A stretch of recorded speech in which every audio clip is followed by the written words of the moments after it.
Iniimbestigahan na ngayon sa Norway ang pagkamatay ng 29 na matatanda makaraang maturukan ng COVID-19 vaccine na gawa ng Pfizer. Nais malaman ng mga eksperto kung direktang may kinalaman ang nasabing bakuna sa pagkamatay ng mga biktima na nakaramdam naman umano ng karaniwang reaksyon matapos maturukan. Kabilang sa mga reaksyon ang pagkahilo at pagsusuka. Dahil sa insidente, nag-aalangan ngayong mabakunahan ang ilang senior citizen na bahagi pa naman ng priority list sa vaccination plan ng pamahalaan.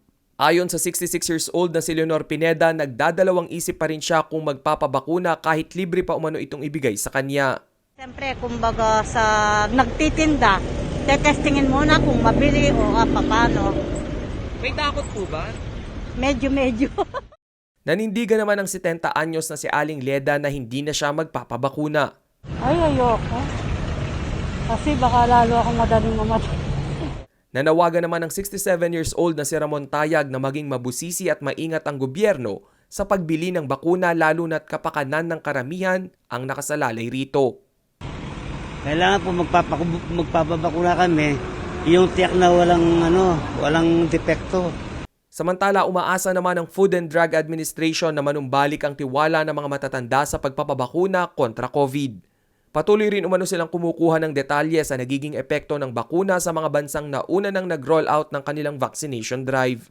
Posibleng ang CoronaVac mula sa Chinese firm na Sinovac ang first batch ng bakunang darating sa bansa.